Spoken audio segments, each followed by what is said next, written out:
আনতে হবে, মৌলিক সংস্কার আনতে হবে। সংস্কার ছাড়া নির্বাচন দিলে সেই নির্বাচন মানুষের কাছে গ্রহণযোগ্য হবে না। আপনারা জানেন এই দীর্ঘ 16 বছর ধরে ফ্যাসিস্ট আওয়ামী লীগ সরকার রাষ্ট্রের প্রত্যেকটি সেক্টরকে ধ্বংস করেছিল, বিশেষ করে নির্বাচন ব্যবস্থাকে ধ্বংস করেছিল, যে নির্বাচন ব্যবস্থার মধ্য দিয়ে দিনের ভোট রাতে দিয়েছিল। সুতরাং এই ধরনের ব্যবস্থার মধ্য দিয়ে আমরা ইলেকশন চাই না।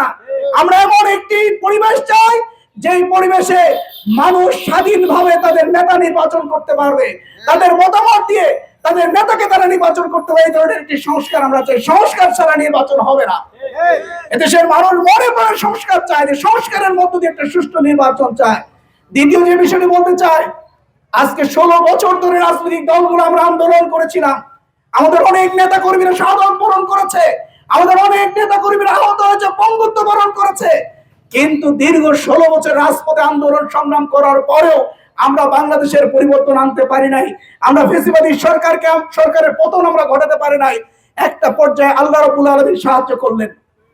আমাদের ছাত্র জনতাকে সেই আন্দোলনে সর্বস্তরের মানুষ শরীক হয়ে রাজপথে এমন দুর্বার আন্দোলন তৈরি হলো, যায় দুর্বার আন্দোলনের মুখে ফ্যাসিবাদী খুনি হাসিনা পালিয়ে যেতে বাধ্য হলো, নতুন করে স্বাধীনতা অর্জন হলো।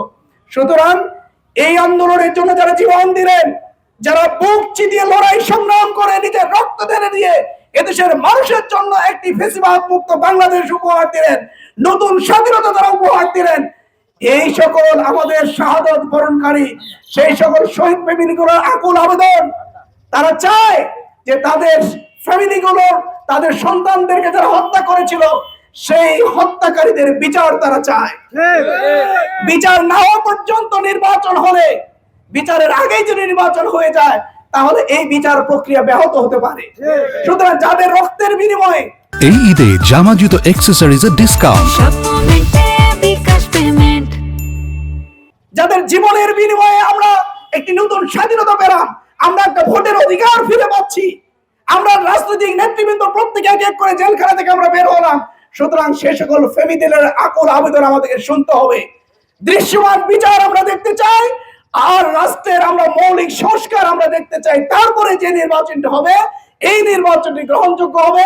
এদেশের আপামর জনতা স্বতঃস্ফূর্ত ভাবে উৎসবমুখর পরিবেশে ভোট দিয়ে নিজেদের মতামত দিয়ে তাদের নেতা নির্বাচন করে আগামী দিনে একটি শক্তিশালী রাষ্ট্র কাঠামো তারা তৈরি করবে ইনশাআল্লাহ। এজন্য আমরা বর্তমান অন্তর্বর্তী সরকারকে সেই ব্যাপারে আহ্বান জানাবো, নির্বাচন দিবেন তার আগেই, এখনো সময় আছে, প্রায় বছর খানেকের মতো সময় আছে, এই সময়ের ভিতরে আপনার মৌলিক সংস্কারগুলো শেষ করবেন ইনশাআল্লাহ। বিচার প্রক্রিয়া একটা পর্যায়ে নিয়ে যাবেন। এদেশের মানুষ যখন দেখবে শেখ হাসিনার ফাঁসির রায় হয়েছে এবং এই রায়ের তাকে ইন্ডিয়া থেকে ধরে নিয়ে আসে এদেশের মানুষের সামনে যখন তাকে তার বিচার তার ফাঁসির মঞ্চ রচনা হবে, সেদিনে এদেশের মানুষ শান্তি পাবে, স্বস্তি পাবে এবং তারা মনে করবে এবার আমাদের কাঙ্ক্ষিত রাষ্ট্র আমরা গঠন করতে যাচ্ছি।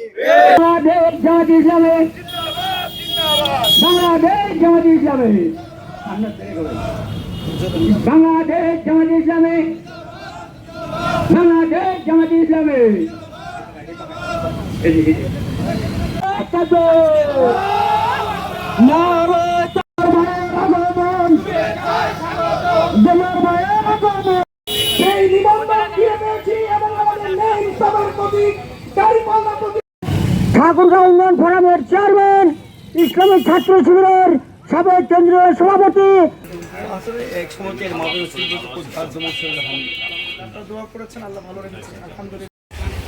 ইসলামের জন্য দিনকে বিজয়ের জন্য কাজ করতে হবে। আমাকে আপনার সাথে যোগাযোগ করার জন্য আপনার কথা আপনার পাইনি, এই জন্য আমরা এই লোকের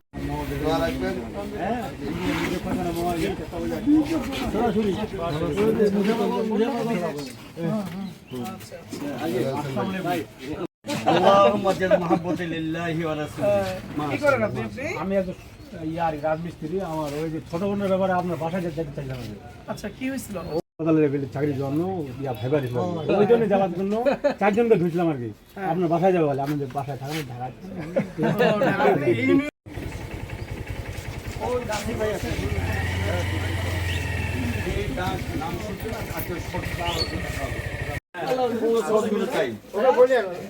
আমাদের